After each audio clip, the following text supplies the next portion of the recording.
കുഞ്ഞു കുട്ടികൾക്ക് വേണ്ടി ഉണ്ടാക്കിയ കഥാപാത്രമാണിത്. പക്ഷേ കൂടുതൽ ആകർഷകരായത് മുതിർന്ന ആൾക്കാരും ഒട്ടുമിക്ക ആൾക്കാർക്കും ഇൻസ്പിറേഷൻ ആയ ഒരു കഥാപാത്രമാണിത്. 11ാമത്തെ വയസ്സിൽ തന്നെ ജീവിതം മാറ്റിമറിച്ച് എഴുതപ്പെട്ട ഒരു കഥാപാത്രമാണിത്. ആ കഥാപാത്രത്തിൻ്റെ കഥ ഇവിടുന്ന് തുടങ്ങുകയാണ്. Bruce Wayne. ഇപ്പോൾ എല്ലാവർക്കും മനസ്സിലായി കാണുമല്ലേ? മനസ്സിലാകാത്തവർക്ക് ഞാൻ പറഞ്ഞു. ബ്രൂയിസ് വെയിന് തൻ്റെ 11ാമത്തെ വയസ്സിൽ സ്വന്തം മാതാപിതാക്കൾ കൺമുന്നിൽ മരണപ്പെടുന്നു.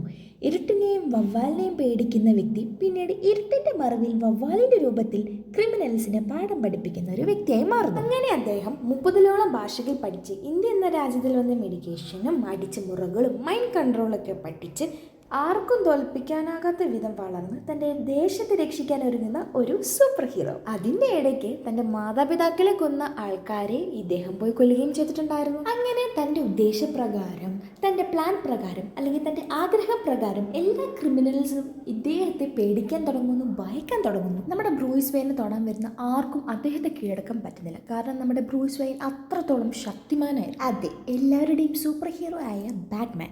ഈ ബാറ്റ്മാനെ പറ്റി എനിക്ക് ഡീറ്റെയിൽസ് ആയിട്ടൊന്നും അറിയില്ല കേട്ടോ. ഞാൻ പിന്നെ യൂട്യൂബിൽ സെർച്ച് ചെയ്ത് കഥകൾ കേട്ട് ഞാൻ നിങ്ങൾക്ക് കഥകൾ പറഞ്ഞു തന്നാണ്. സത്യമാണോ അല്ലെന്ന് എനിക്കറിയില്ല. അങ്ങനെ എങ്ങനെയുണ്ട് ഞാൻ ഉണ്ടാക്കിയ ബാറ്റ്മാൻ? ഇഷ്ടമായോ? പിന്നെ നിങ്ങൾക്കിഷ്ടമുള്ള സൂപ്പർമാൻ ആരാണ്, നിങ്ങൾക്കിഷ്ടമുള്ള നിങ്ങളുടെ ഹീറോ ആരാന്ന് കമൻറ്റ് ചെയ്യും. നെക്സ്റ്റ് ടൈം നമുക്കതുണ്ടാക്കി ട്രൈ ചെയ്യാം. അപ്പോൾ എല്ലാവർക്കും ബൈ ബൈ.